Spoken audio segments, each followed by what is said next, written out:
નમસ્કાર મિત્રો, હવે ધોરણ 10 માં આપણે છઠ્ઠા ચેપ્ટરનો છેલ્લો સ્વાધ્યાય ચાલુ છે 6.5 એના 11 દાખલા જોઈએ તો 12મા દાખલાથી આમાં શરૂઆત કરીએ તો 6 મીટર અને 11 મીટર ઊંચાઈના બે થાંભલા સમતલ જમીન પર આવેલા છે। સમતલ જમીન ઉપર થાંભલા કેવી રીતે હોય? લંબ હોય।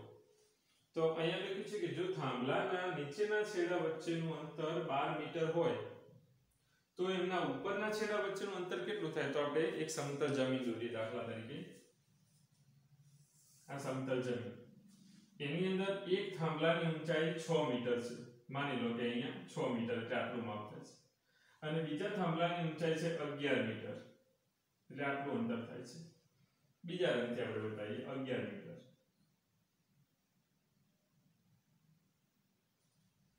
આ થાંભલાનું નામ આપીએ AB અને આનું નામ આપીએ CD। એમના ઊંચાઈ લખી દઈએ તો આની 6 મીટર, આની 11 મીટર, બરાબર। બે થાંભલા વચ્ચેનું નીચેનું અંતર 12 મીટર છે, તો એમના ઉપરના છેડા વચ્ચેનું અંતર શોધવાનું છે, એટલે કે આ શોધવાનું છે AC, બરાબર। કેટલું થાય? આપણે સીમોથી આપણી રચના માટે સીમોથી AB ઉપર લંબ દોરી CE કરી તો આ રીતે દોરી શકાય। CE લંબ છે તો આ એક લંબચોરસ બન્યો, કારણ કે બે થાંભલા જમીન સાથે કાટખૂણા બનાવતા હતા, અને તમે અહીંયા કાટખૂણો બનાવતો, લંબ એટલે કાટખૂણો બનાવતો રેખાખંડ દોર્યો, ત્રણ કાટખૂણા હોય એટલે ચોથો કાટખૂણો, મતલબ BDCE એ લંબચોરસ બન્યો। લંબચોરસ બન્યો હોય તો આ સામસામેની બાજુ હરખી જાય એટલે આ 6 મીટર, તો પછી આટલું BE પણ 6 મીટર થાય, બરાબર। આખું 11 મીટર, તો 11 મીટરમાંથી 6 મીટર કાપી લઈએ એટલે આ ઉપરનું માપ તમને આ મળી જાય, અને લંબચોરસની સામસામેની બાજુ હરખી હોય એટલે BD બરાબર CE થાય, બરાબર। તો આ વિગત લખીએ આપણે। અહીંયા લખું કે AB બરાબર 11 મીટર ઊંચો થાંભલો, CD બરાબર 6 મીટર ઊંચો થાંભલો, BD એટલે 12 મીટર, એ શું છે? બે થાંભલા વચ્ચેનું અંતર, બે થાંભલા વચ્ચેનું અંતર, તો અહીંયા નીચે લખો અંતર, બરાબર। આટલું માપ લખી દીધું। હવે આપણે એક રચના કરી, કઈ? CE લંબ AB અને E belongs to AB, AB ઉપર આવો બિંદુ E, એવી રીતે રચના કરી। માટે ચતુષ્કોણ BDCE એ લંબચોરસ છે, લંબચોરસ છે। કારણ લખવાની જરૂર નથી કેમ લંબચોરસ છે, કારણ કે ઓલરેડી બે થાંભલા જમીન સાથે લંબ હતા એટલે 90 ના ખૂણા હતા, અને પેલો લંબ દોર્યો ત્રીજો, બરાબર। એટલે સીધે સીધું લખી દો લંબચોરસ છે। તો ચાલો, લંબચોરસ હોય તો સામસામેની બાજુ સરખી હોય એટલે પહેલા તો BD બરાબર, અહીંયા આકૃતિમાં જુઓ, BD નું માપ કોના જેટલું થાય? BD બરાબર CE, એટલે આપણે કહી શકીએ BD બરાબર CE એ બરાબર 12 મીટર, એટલે કે બંનેનું માપ 12 મીટર થાય। આ આપણને આગળ કામ લાગશે। પછી બીજું CD બરાબર BE, આ બાજુ CD છે તો હોમે BE, એ બંનેનું માપ કેટલું થાય? 6 મીટર, બરાબર। અને આટલું 6 મીટર છે। હવે કયા બિંદુ સમરેખ? A E B સમરેખ છે, તો અહીંયા આપણે લખીએ, વળી A E B સમરેખ છે, તો એનો મતલબ AE પ્લસ BE એટલે આખું AB થાય। AE નું માપ નથી આપ્યું આપણને, એટલે શોધવાનું છે AE વત્તા BE નું આપણે શોધ્યું કેટલું? 6 મીટર, અને આખું AB 11 મીટર આપી દીધું, તો 6 પાછળ લઈ જઈએ તો કેટલું થાય? 6 પાછળ લઈ જઈએ તો લખી શકાય, માટે AE બરાબર 11 - 6 એટલે કે AE બરાબર 5 મીટર, એટલે આ માપ આપણે શોધી દીધું 5 મીટર। તો અહીંયા લખી શકાય AE ના બદલામાં 5 મીટર અને આડી 12 મીટર. હવે ચલો CE AB ઉપર લંબ હોય એટલે અહીંયા પણ કાટખૂણો જ બનાવો. તો કાટકોણ ત્રિકોણ ACE એમાં તમને નીચેની બાજુ આપી એ ઉપરની બાજુ આપી તો બે ટોચ વચ્ચેનું અંતર એટલે કર્ણ કહેવાય શોધી દઈએ. તો આપણે શોધવાનું છે AC એટલે અહીંયા ચોખવટ કરી દઈએ. AC અહીંયા લખવાનું બાકી રહી ગયું એટલે અહીંયા લખું છું AC એટલે બે સ્તંભની ટોચ વચ્ચેનું અંતર આપણને ખબર નથી એટલે ક્વેશ્ચન માર્ક. હવે લખું ત્રિકોણ AEC માં ખૂણો E બરાબર 90. E બરાબર 90 એનું કારણ અહીંયા છે જો CE લંબ AB એટલે લખી દેવાય ખૂણો E બરાબર 90. માટે કર્ણ AC થશે તો AC નો વર્ગ બરાબર AE નો વર્ગ પ્લસ CE નો વર્ગ. ચલો AE નું માપ આપેલું છે તમને. AE નું આકૃતિમાં જો 5 તો 5 નો વર્ગ અહીંયા થશે 12 નો વર્ગ. 5 નો વર્ગ થાય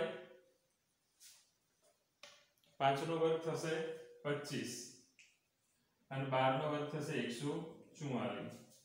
25 ને 144 એટલે 169. પણ આ તો AC ના વર્ગનો જવાબ આવ્યો. મતલબ AC બરાબર એનું વર્ગમૂળ કેટલું થાય 169 નું 13 એટલે AC બરાબર 13 મીટર એમ લખી શકાય. બરાબર. તો આખા વાક્યમાં છેલ્લે જવાબ લખવો હોય તો કહી શકીએ માટે બે સ્તંભની ટોચ વચ્ચેનું અંતર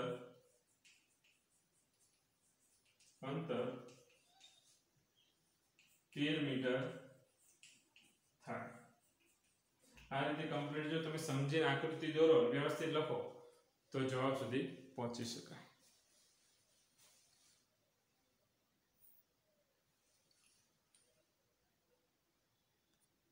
ચલો પ્રશ્ન 13 જોઈએ તો આપણે ત્રિકોણ ABC માં ખૂણો C 90 અને D અને E અનુક્રમે એની બાજુ CA અને CB પરના બિંદુઓ છે તો સાબિત કરો કે A² BD + BD² બરાબર AB² + DE². તો આપણે એવો ત્રિકોણ દોરીએ. અહીંયા જોજો આ બાજુથી દોરીમાં એમાં આપણે કાટખૂણો C લેવાનું છે તો C કાટખૂણો એટલે AB આ રીતે નામ આપીએ તો ACB અથવા ABC નામ બોલી શકાય. C કાટખૂણો. D અને E અનુક્રમે CA અને CB પર છે તો CA ઉપર બિંદુ D લઈએ અને CB ઉપર બિંદુ E લઈએ. બરાબર. એવું નથી કીધું ક્યાં આગળ લેવું, તમે આખા બાજુ પર ગમે ત્યાં લઈ શકો. હવે આપણે જે શોધવાનું છે જોડીએ AE² તો મતલબ AE આપણે જોડી દઈએ એટલે કે આ શોધવાનું છે. બરાબર. પછી BD² તો BD² પછી શોધીએ. પહેલા આ તો જોઈ લઈએ. બરાબર. AB² અને DE². તો વારાફરતી ચલો જોડી દઈએ. BD² એટલે આ રીતે થશે. જુદા કલરથી દોરી. BD² એટલે આ રીતે થશે. આ BD². AB² તો આપેલું છે. DE² છેલ્લે આપ્યું તો DE² માટે પણ અલગ કલર લઈએ આપણે. આ DE². DE આ રીતે. બરાબર. તો આપણે બધા ત્રિકોણોના કર્ણ અને કાટખૂણા જોઈએ. પહેલા ત્રિકોણોનું નામ લખી. આપણા જોડે કેટલા ત્રિકોણ આપેલા છે તો ત્રિકોણ ACB, ત્રિકોણ ACE, ત્રિકોણ DCB અને ત્રિકોણ DCE. આ ચારે ત્રિકોણમાં ખૂણો C બરાબર 90 એટલે ખૂણો C કાટખૂણો છે. તો વારાફરતી શોધીએ. આપણે અહીંયા આપી એ પ્રમાણે જ ગણીએ. પહેલા AE ની જરૂર તો AE² શોધીએ.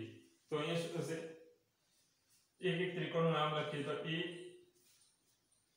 AE કયા ત્રિકોણમાં આવશે ACE એટલે અહીંયા લખું ACE આ બીજા ત્રિકોણમાં. તો લખું ત્રિકોણ ACE માં ખૂણો C બરાબર 90 માટે કર્ણ કયો થશે AE કર્ણ છે. તો પાયથાગોરસનું સૂત્ર બોલવું હોય તો આકૃતિમાં તમે જોઈને બોલી શકો AE નો વર્ગ એટલે આખી AC અને આટલું CE ગણાય. તો અહીંયા લખું AE નો વર્ગ બરાબર AC નો વર્ગ વત્તા CE નો વર્ગ, પરિણામ 1. ચલો હવે બીજા ત્રિકોણમાં આપણે BD ની જરૂર છે. તો BD કર્ણ થાય, આ BD એ માટે DCB ત્રિકોણ લેવો પડશે. એટલે DCB મતલબ આ ત્રીજા નંબરનો હતો, તો એ લખી ત્રિકોણ DCB માં BD ખૂણો C 90, ખૂણો C 90, વચ્ચેનો અક્ષર 90 હોય તો બાકીના બે અક્ષરો કર્ણ બતાવે, માટે BD કર્ણ છે. બરાબર. તો BD નો સ્ક્વેર એટલે શું થાય? તો આકૃતિમાં જોઈ લખીએ તો BD સ્ક્વેર એટલે અહીંયા સમજો, BD કર્ણ BD સ્ક્વેર એટલે DC સ્ક્વેર અને આખું BC ગણાય. તો અહીંયા લખું માટે DC સ્ક્વેર વત્તા BC સ્ક્વેર, પરિણામ 2. બરાબર. હવે આપણે કયો ત્રિકોણની જરૂર છે? AB, આખો ત્રિકોણ. બરાબર. તો ત્રિકોણ ABC માં ખૂણો C 90 એટલે AB કર્ણ છે. તો એનું પાયથાગોરસનું સૂત્ર શું થશે? AB સ્ક્વેર એટલે આખી બાજુ AB, તો આ બાજુ આખી બાજુ એટલે AC સ્ક્વેર અને નીચેની આખી બાજુ એટલે BC સ્ક્વેર, પરિણામ 3. અને પરિણામ 4 શોધવા માટે નાનકડો ત્રિકોણ અંદર આપ્યો DCE. આ નાના ત્રિકોણની વાત કરીએ તો ત્રિકોણ DCE માં ખૂણો C 90 આપેલો છે, માટે DE કર્ણ છે. તો DE નો વર્ગ એટલે શું થશે? આકૃતિમાં જોઈને બોલીએ તો DE નો વર્ગ એટલે CD નો વર્ગ વત્તા CE નો વર્ગ, પરિણામ 4. હવે જો આપણે AE અને BD નો સરવાળો લેવાનો છે. તો પહેલા બે પરિણામ AE અને BD, પરિણામ 1 અને 2 નો સરવાળો કરી દો. પરિણામ 1 અને 2 નો સરવાળો કરી દો.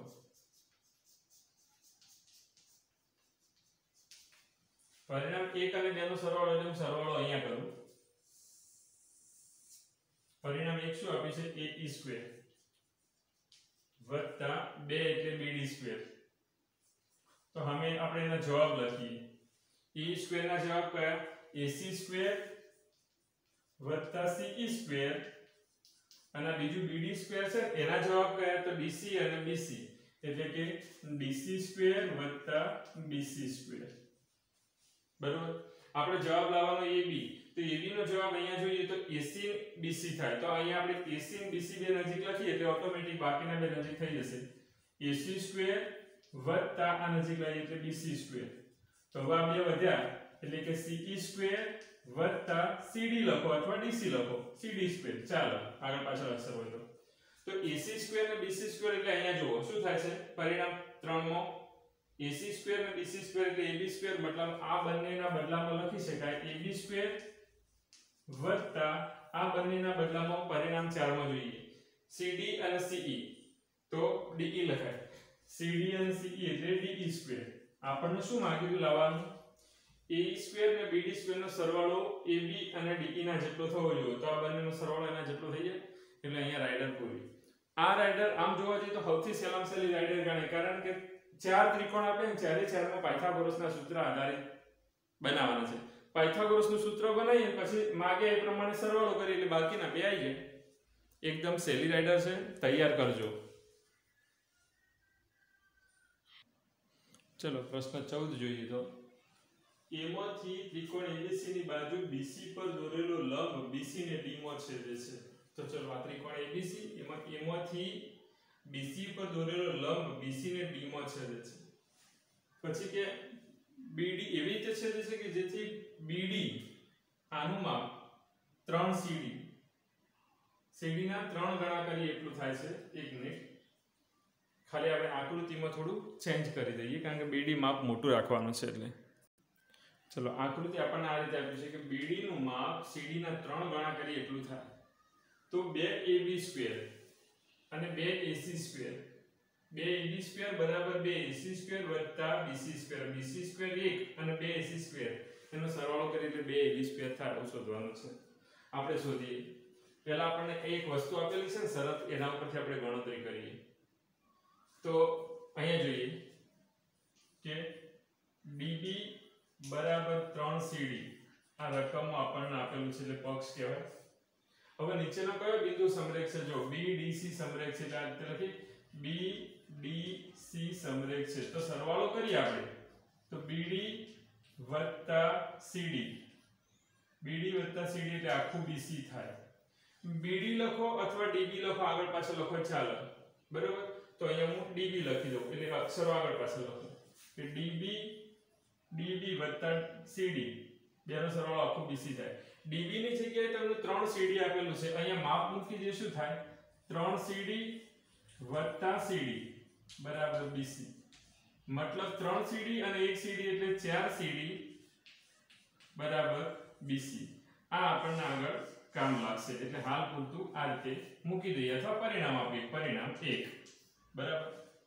ચલો AB AC BC શોધવાનું. તો આપણા જોડે AB અને AC તો છે જ, કારણ કે D ઓલરેડી કાટખૂણો એટલે આ બે કર્ણ થાય આપણા માટે. તો બે ત્રિકોણ અલગ અલગ પહેલા ગણીએ, AB ગણી દઈએ કે ત્રિકોણ આ બાજુના ત્રિકોણનું નામ શું? તો ABD. એમાં ખૂણો D 90 એટલે AB કર્ણ છે. તો પાયથાગોરસનું સૂત્ર લખીએ શું થશે? AB² બરાબર AD² પ્લસ BD². આ રીતે થાય. પણ આપણને 2AB માંગ્યું, આખા સૂત્રને 2 વડે ગુણી દઈએ તો આવું થાય.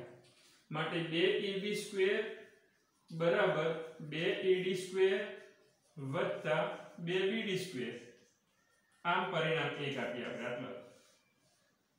ચલો સોરી પરિણામ 2 આપીએ, પરિણામ 1 ઉપર આપેલું છે.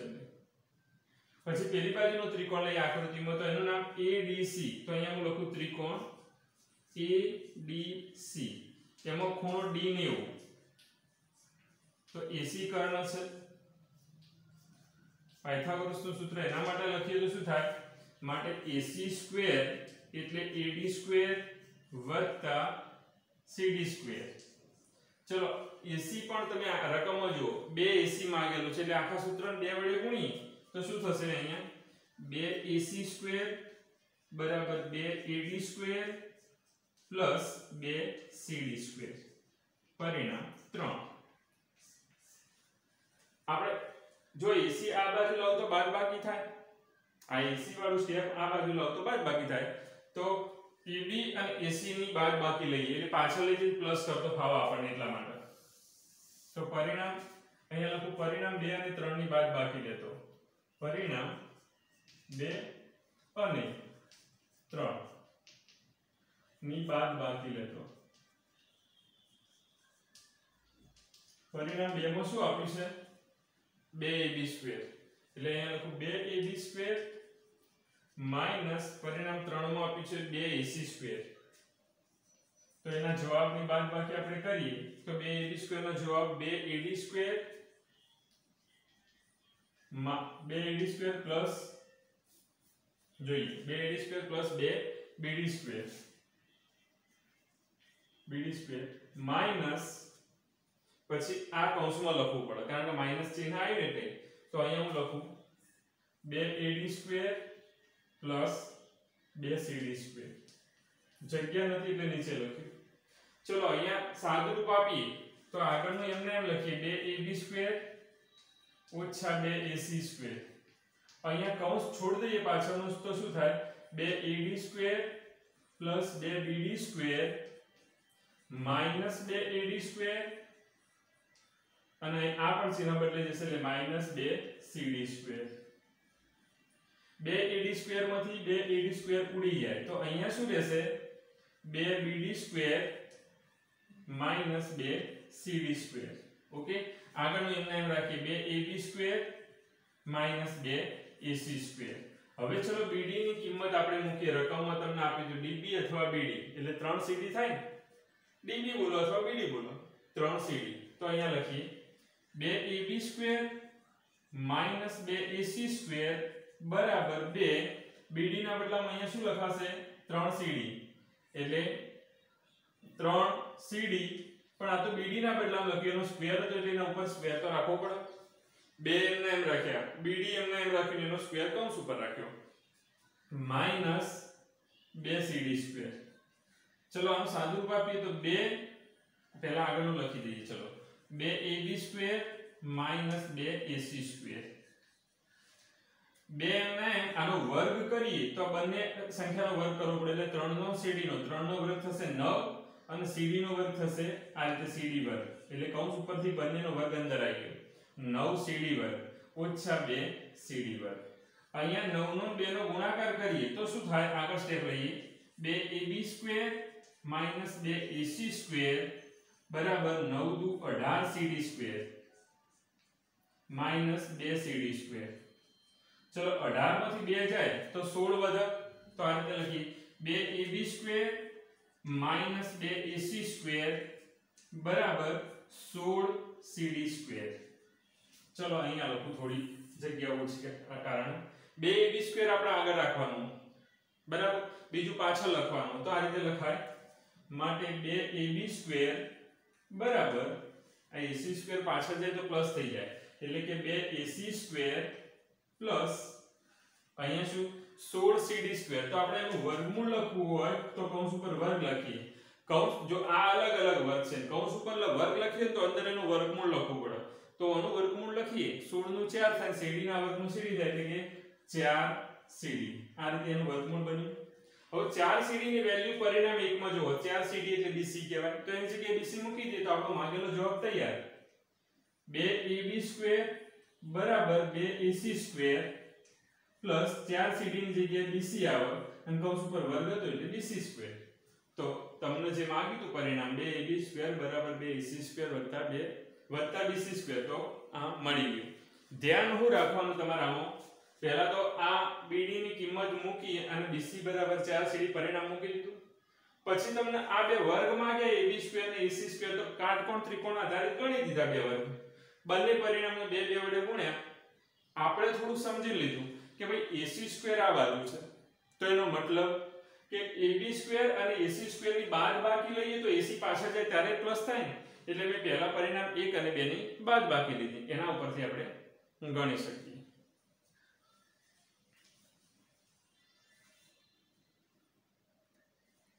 ચલો પ્રશ્ન 15 જોઈએ તો, સમબાજુ ત્રિકોણ ABC ની બાજુ BC પરનું બિંદુ D એવું છે કે જેથી BD બરાબર 1/3 BC એટલે કે BC ના 3 ભાગ કરીએ એવું બિંદુ D મળે છે.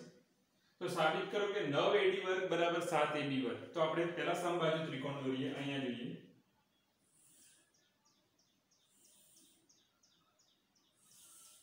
માની લઈએ કે ABC સમબાજુ ત્રિકોણ છે એટલે કે એની ત્રણે બાજુનો માપ સરખા હોય. હવે BC ના 3 ટુકડા કરવાના છે, તો 1 2 અને 3 ટુકડા. એમાં D બિંદુ એવી જગ્યાએ લેવાનું છે કે આ BC ના ત્રીજો ભાગ BD થાય છે, આટલા D બિંદુ મળશે બરાબર. તો આપણે એને શોધવાનું બિંદુ છે AD², તો AD આપણે જોડી દઈએ. AD જોડી દીધું. હવે આપણે રચના માટે ભાઈ વર્ગ કરવાનો હોય તો પાયથાગોરસની જરૂર પડે એટલે હું લંબ દોરું. તો A માંથી લંબ દોરીએ આ રીતે સીધે સીધો AM. તો મતલબ આ બાજુ કાટખૂણો બને અને આ બાજુ કાટખૂણો બને. સમબાજુ ત્રિકોણનો લંબ અથવા વેધ એટલે મધ્યગાંઠ કહેવાય. તમને ખબર એક્ઝેક્ટ વચ્ચો વચાવે. અને સમબાજુ ત્રિકોણના વેધનું સૂત્ર આપણે 9મા ધોરણમાં આવતું. તો લખીએ, અહીંયા જોઈએ કે પહેલા તો લખીએ કે સમબાજુ ત્રિકોણ ABC નો વેધ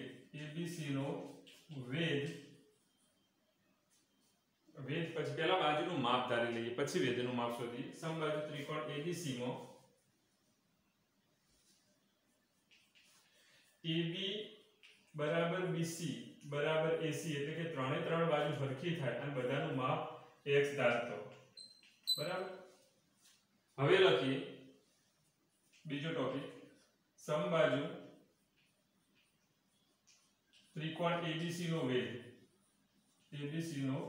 વેધ. આપણે વેધનું નામ AM લખ્યું છે. વેધનું સૂત્ર થાય √3/2 ગુણ્યા બાજુ. આ વેધનું સૂત્ર છે. તો તો આપણે એમ લખી શકીએ માટે am બરાબર √3/2 ગુણ્યા x એટલે am નું માપ કેટલું મળ્યું √3x ભાગ્યા 2 બરાબર આ રીતે આપણે am નું માપ હાલ પૂરતું શોધી રાખીએ આગળ આપણને કામ લાગશે કારણ કે આપણે ed² શોધવાનું ed² એટલે આ કર્ણ વધવાનો એ વખત આની જરૂર પડશે તો એન હાલ પૂરતું કદાચ તમે પરિણામ 1 આપો તો વાંધો નહીં હવે બીજું વળી સમબાજુ ત્રિકોણનો વેધ એ જ મધ્યગા કહેવાય વળી વેધ m ધ્યાન આપજો વેધ am બરાબર મધ્યગા am કેમ મેં વેધનો મધ્યગા સરખો લખ્યું કારણ કે અહીંયા સમબાજુ શબ્દ આપેલો છે માટે m એ BC નું મધ્ય બિંદુ છે મધ્ય બિંદુ હોય તો BC ના હરખા ટુકડા કરે એટલે આપણે એમ કહી શકીએ માટે BM બરાબર 1/2 BC એટલે BC થી અડધું થાય BM માટે BM બરાબર BC અને BC નું માપ કેટલું x જ ગણાય તો x ભાગ્યા 2m લખાય 1 અને અહીંયા x લખીએ તો ચાલે ને x ભાગ્યા 2 આમ લખીએ તો ચાલે એટલે BM નું માપ આપણને મળ્યું x ભાગ્યા 2 આપણને ભલે BM નું માપ મળ્યું આપણા અંદરનું ત્રિકોણ ગણવા માટે આપણે DM ની જરૂર હોય તો કયો બિંદુ સમરેખ છે લખી તો અહીંયા લખું પહેલા B DM સમરેખ છે તો આનો સરવાળો કરી શું થાય BD વત્તા DM એટલે આખું BM થાય BD નું માપ કેટલું આપણે શોધો BD નું તમને આપેલું છે ઉપર શરત આપેલી BD બરાબર 1/3 BC એટલે અહીંયા હું લખું BD ની જગ્યાએ 1/3 BC વત્તા DM નું કેટલું તો DM નું આપણે શોધવાનું છે અને BM નું આપણે ઉપર શોધ્યું હાલ x/2 ચલો જગ્યા ઓછી છે એટલે હું અહીંયા લખું ગણતરી કરું તો આને પાછળ લઈ જાઉં તો શું થશે માટે DM બરાબર અહીંયા x/2 હતું આઈ અને આ પાછળ જતું રહેશે તો 1/3 BC એટલે અથવા BC/2m 3 લખીએ તો ચાલે કારણ કે 1 નો BC નો ગુણાકાર એટલું BC જ થાય એટલે BC ભાગ્યા 3 BC નું માપ કેટલું આપેલું આપણને તો અહીંયા લખીને આપણે માપ ધાર્યું BC બરાબર x તો આમ લખી શકાય માટે DM બરાબર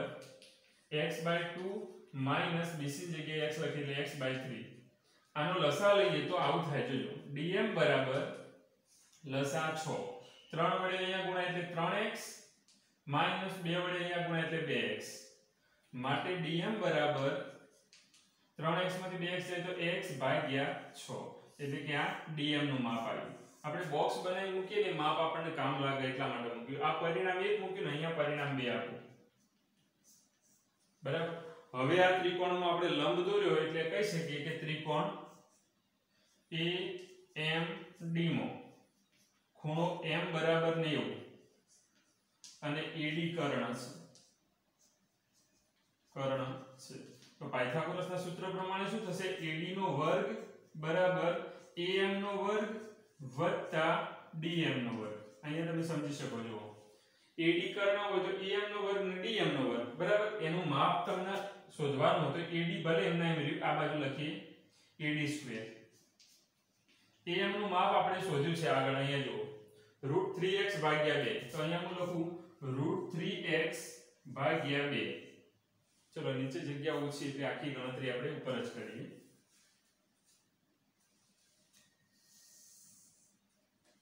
AD² બરાબર √3x ભાગ્યા 2 એનો વર્ગ એટલે આપણે AM નો વર્ગ કરીએ DM નો વર્ગ કરવાનો કે તો શું કરીએ x બાય એટલે પ્લસ x/6 એનો સ્ક્વેર ચલો સાદુરૂપ આપીએ તો અહીંયા થશે √3 એટલે એકલા 3 અને x વર્ગ ભાગ્યા 2 નો વર્ગ 4 થશે અહીંયા x નો વર્ગ એમને અને નીચે 6 નો વર્ગ 36 થાય આગળ AD વર્ગ ભલે એમને એમ લખેલું છે માટે AD વર્ગ બરાબર લસા 36 થશે કારણ કે 4 એ પોતે 36 નો અવયવ તો કેટલા ચોક 36 થાય 9 ચોક 36 તો ઉપર 9 વડે ગુણવા પડે એટલે 9 તરી 27x વર્ગ વત્તા અહીંયા તો 36 આપેલા એટલે x વર્ગ એમને એમ માટે AD² બરાબર 27x વર્ગ ને 1x વર્ગ એટલે 28x વર્ગ अपॉन 36 बराबर 28 નો 36 ના છેદ ઉડી શકે એટલે બંનેમાંથી 4 ઉડાડી દઈએ તો આવું થાય કે જોજો ad² બરાબર 4 ઉડાડી દઈએ તો 7 ચોક 28 એટલે 7x વર્ગ અને નીચે 4 ઉડાડીએ એટલે 9 ચોક 36 તો 9 નીચે વધ્યા બંનેમાંથી 4 ઉડી જાય 9 આ બાજુ લઈ દઈએ એટલે અહીંયા થશે 9ad² બરાબર 7 x² ના બદલામાં x કોનું માપ ધાર્યું તમે ત્રણેય બાજુઓનું તો આમાંથી ગમે તે બાજુ લખી શકાય તમને માગી છે ab તો x ના બદલામાં હું લખું ab² આપણી સાબિતી આટલી માંગી હતી જુઓ 9ad² બરાબર 7ab² આ રીતે ગણી શકાય તો લખી દેજો પ્રશ્ન 16 જોઈએ તો સમબાજુ ત્રિકોણમાં સાબિત કરો કે કોઈપણ બાજુના વર્ગના 3 ગણા એ કોઈપણ વેધના 4 ગણા બરાબર છે તો આપણે જનરલી આપણી રીતે ગણવા માટે એક જાતો ત્રિકોણ લઈ લઈએ સમબાજુ નામ આપણે આપી દઈએ abc ત્રણેય બાજુ સરખી છે માની લઈએ એનો વેધ દોરીએ am બરાબર આપણને વેધનું સૂત્ર ખબર છે લખીએ તો અહીંયા પહેલા કે ત્રિકોણ abc સમબાજુ છે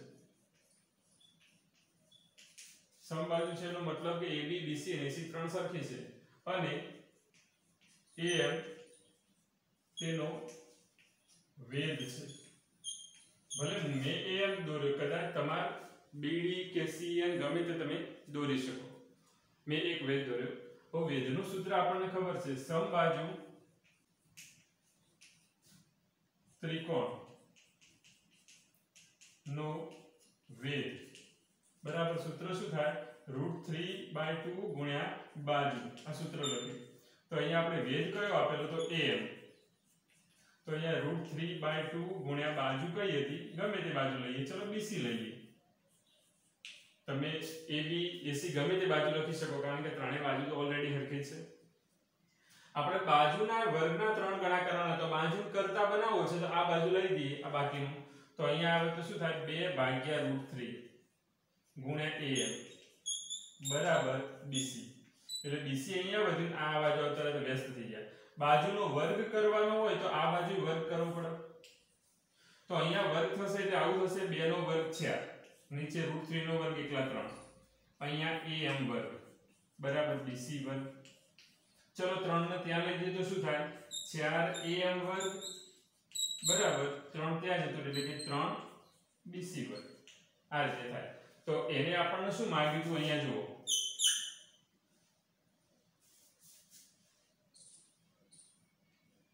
કે કોઈપણ બાજુના વર્ગના 3 ગણા તો કોઈપણ બાજુ ત્રણેય બાજુ હરખી એટલે કોઈપણ બાજુના વર્ગના 3 ગણા કરીએ એ કોઈપણ વેધના 4 ગણા બરાબર થાય છે વેધના વર્ગના 4 ગણા બરાબર થાય છે બરાબર તો અહીંયા હું રકમો વેધના વર્ગના લખવાનું લઈ લીધું એટલે અહીંયા લખી દઉં વર્ગના બાજુના વર્ગના 3 ગણા એટલે વેધના વર્ગના 4 ગણા બરાબર થાય છે તો વેધના વર્ગના 4 ગણા એટલે બાજુના વર્ગના 3 ગણા આ રીતે સાબિત કરી શકાય મતલબ આ દાખલામાં ખાલી તમને સમબાજુ ત્રિકોણના વેધનું સૂત્ર આવડે તો જ દાખલો પૂરો થઈ જાય બરાબર કહેવાય રાઈડર પણ એક શોર્ટકટ છે ઝડપી પતી જાય તૈયાર કરવી અને હવે છેલ્લો પ્રશ્ન એક ઓપ્શન છે ખાલી જોઈ લઈએ ચલો છેલ્લો પ્રશ્ન 17મો સાચા જવાબ સામે ખરાની નિશાની કરો તમને રકમ આપી છે ત્રિકોણ ABC માં AB નું માપ 6√3 AC નું 12 અને BC નું 6 સેમી તો ખૂણા B બરાબર ખાલી જગ્યા એટલે B નું માપ આ ચાર ઓપ્શનમાંથી કયું છે 120 60 90 કે 45 તો આ ત્રણમાંથી સૌથી મોટી બાજુ AC છે જો 12 સેમી છે તો સૌથી મોટી બાજુનો વર્ગ આપણે અલગ કરી જોઈએ પછી નાની બે બાજુના વર્ગનો સરવાળો કરી પાયથાગોરસ સિદ્ધાંત આગળ આપણને ખબર પડી જશે તો અહીંયા જોઈએ કે સૌથી મોટી બાજુ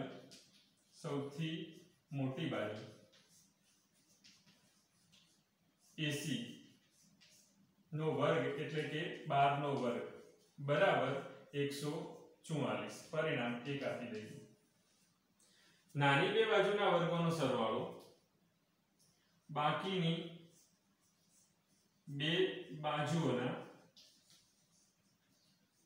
વર્ગોનો સરવાળો તો બાકીની બે બાજુ એટલે કઈ બધી? તો અહીંયા લખાય AB વર્ગ વત્તા BC વર્ગ. AB નું માપ આપેલું છે 6 વર્ગમૂળ 3 એનો વર્ગ વત્તા આનું માપ આપેલું છે 6 એનો વર્ગ. ચલો નીચે કરીએ સાદું. 6 નો વર્ગ 36 ગુણ્યા વર્ગમૂળ 3 એટલે એકલા 3 વત્તા 6 નો વર્ગ 36.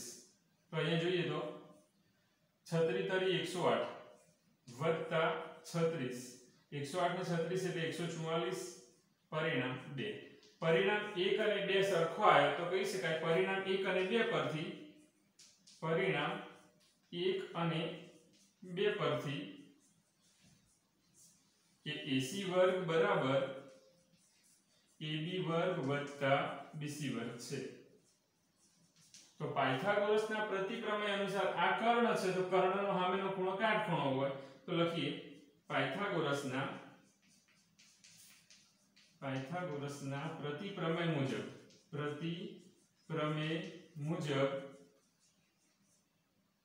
AC કર્ણ છે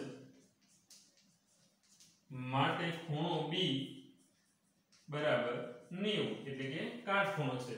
તો કે ખરા સામે નિશાની કરો તો આ ઓપ્શન સી સાચો એટલે કે 90 નો ખૂણો આવે. અહીંયા તમે આ રીતે ગણતરી કરી અને લખી શકો. બસ અહીંયા આપણો સ્વાધ્યાય પૂરો થાય છે 100.5 અને આખું છઠ્ઠું ચેપ્ટર પણ પૂરું થાય છે. હવે નેક્સ્ટ લેક્ચરમાં 9 ચેપ્ટર જોઈશું. બસ એ જ. Thank you.